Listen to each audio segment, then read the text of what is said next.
Oh yeah, get careful on a House of Rep aspirant. Get my hospital I am any kind of free from today. No one will do anybody not blow your man and a mom, my dear. Doctors, manager take notes. When I will not blow your man and a mom, I have on my head, don't be about what they go for. A mom, free, run away. You might remember this. Buy it from us. You might do it to anybody goes fire. Get back to yourself. I don't know anybody. Hospital I am any kind of free from today. No one will do anybody not blow your man and a mom, my dear. Doctors, manager take notes. When I will not blow your man and a mom, I have on my head, don't be about what they go for. A mom, free, run away. You might remember this. Buy it from us. You might do it to anybody goes fire.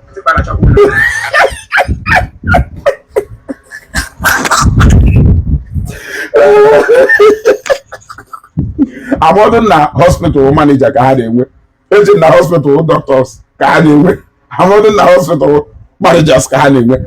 Ifugo kiri ndị sịrị ọkwa na magwa unu na Mathias wu religious extremist. Ha na-adụ too dangerous. They can die.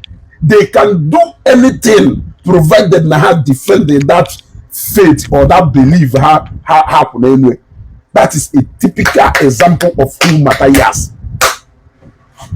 So you see, now for JPAC email video, na a Christian, but no show him AJ brother ma oke na Mathias wonye ordinana or 5 million nye. Okay for ya. Now even that 5 million who a Christian nye, that Christians will still not benefit from that same money. Now, if His Majesty Ebuka can give Mathias 5 million, despite the fact no man and Naija from the same religious background, over 5 million yeah, for the sake of humanity, Kerunye Mathias say it dictates it. They are partaking from that free treatment. I don't practice religion. I practice humanity. I hope na because I've heard this humanity can't start from only waja. Mathias practice humanity. Is this what humanity is all about? I ask you. Humanity or more kineje. Humanity or my tribe busy. Humanity or my son nasa. Humanity or my anything aside from the fact that you are a human being. This is the kind of somebody, a sectional leader par excellence. Kono Shokobe represent ya nde owane. Nde Christians none of that community, none of that constituency. Una tawukwa no one afufu. Una tawukwa no one afufu. These are his words kind of played here. We are not playing anybody's words. Obolo AI. There are more videos about Mathias that when you hear a man like this guy, this guy will be demon. Imagine if we begin to count or segregate now among differentiate politics from, if Mathias cannot differentiate religion from humanity, why are you? Because character ya will be for you whereby politics on the hardcore jihadist or hand in government today or what you can see immunity na cover and the Fulani herdsmen all because of it. It is what you have that you will give. So but today hand in government, therefore Fulani herdsmen are one first class citizens of this country. So if you venture allow Mathias to get into any leadership position in this country, a man na Christians ya no wenake higher form wenake.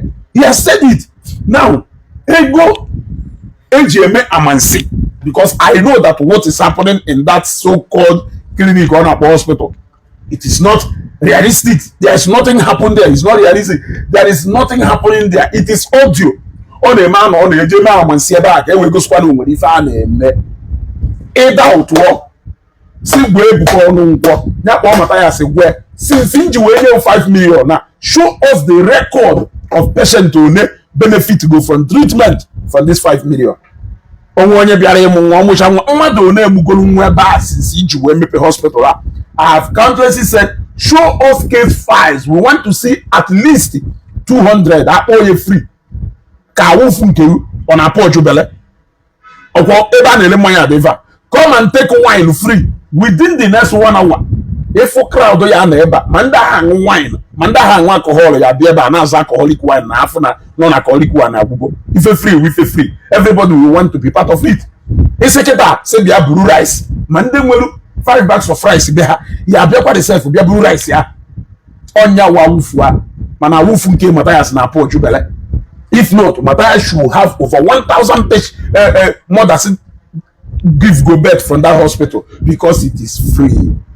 Because it is free, then that hospital is supposed to give over 10,000 patients. Mandatory to go, Monday can admission, Monday can abia. Because no free. Who wants to pay? Nobody. So when you go see a record of Nde Nalgo treatment, courtesy of that money you would have. I ain't wearing such record anywhere. Ono na fuche eziokwu wuru maka ife ma alota ho na ekwuchie. Mathias is a danger to the people of Southeast, and I hope from his utterances in these are his words. These are his words. Have we ever heard Okwulora said, Oji Okwulora ji resiri mmadụ ego Okwulora jụwa ị na-eje ụka ka ị na-agụ mmụọ ka ị na-ekpe alakụba. Ifuta na ebe Okwulora na-ajụ mmadụ were ezielu onye ahụ over 100 million. Ifuta na ebe Okwulora na-eme. Ifuta na ebe Bishop ọzọ bụrụ.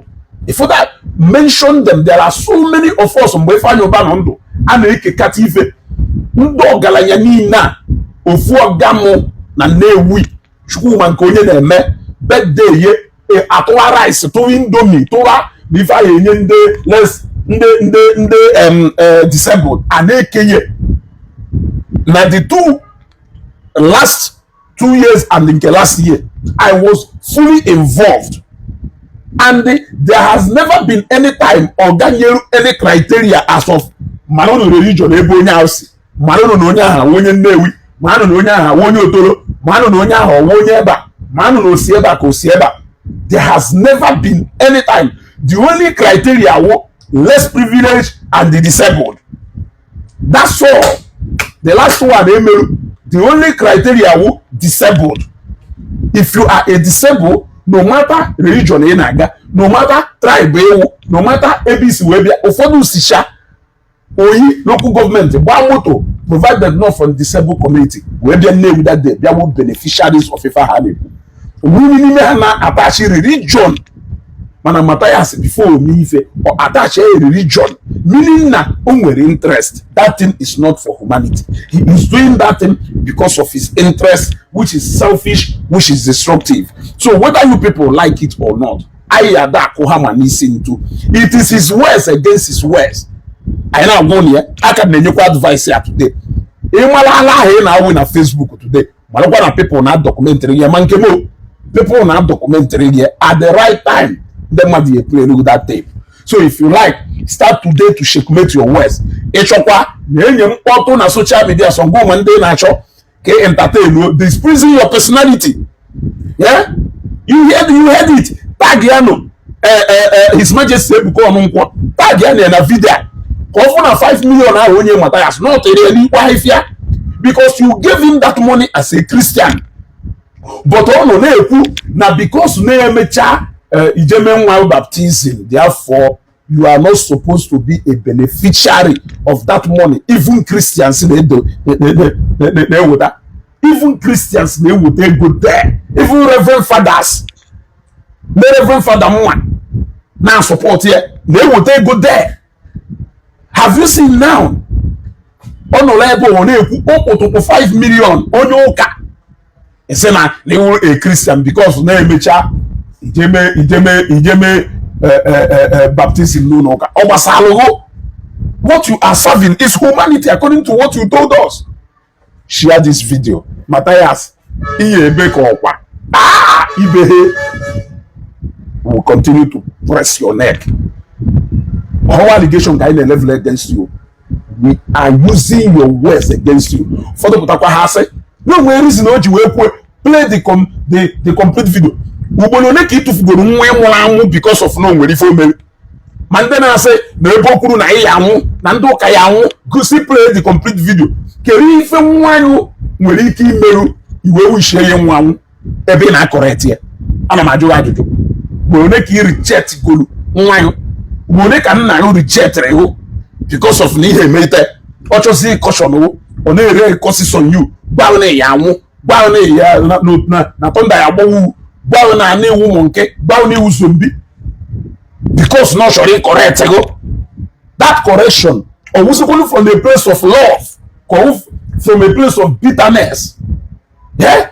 So gwa the correction ya ada enye ndị mmadụ those things is supposed iji wee kpọmite ha nso na-echu ha love wee na-enye ha message ha na-anụ ị na-ashumi ha ashumi na-achọ ka iweta as a condition. Yeah? Mathias ibe ho ka ọkpakpa onu ga-agba ha kram will not leave you. Ị bịara eche House of Rep member ndị omenala ụzọ eziokwu nọ n'ụzọ ụwa anyị ọ ife bịara ewu since iji wee mere campaign afụgbọkwuru nke ị na-asị n'ihi emelu na iruo n'ihi eweta good government for the people of ndị omenala bụ ụzọ eziokwu nọ n'ụzọ ụwa ife ị na-akpọ owu ndị ụzọ ụwa niile idugo inclusive now because you are looking for vote. You have become inclusive now in your dealings. You have stopped segregating. When you talked about crowd who welcome logo, you did not say crowd of Ndo Menana Buze Eziokwu welcomed you. You said crowd of people, so crowd who welcome logo, meaning Christians and Ndo Denana alike. You put segregation because in the election you are worse than a typical Nigerian politician. You are worse than a typical Nigerian politician. Nobody will leave you.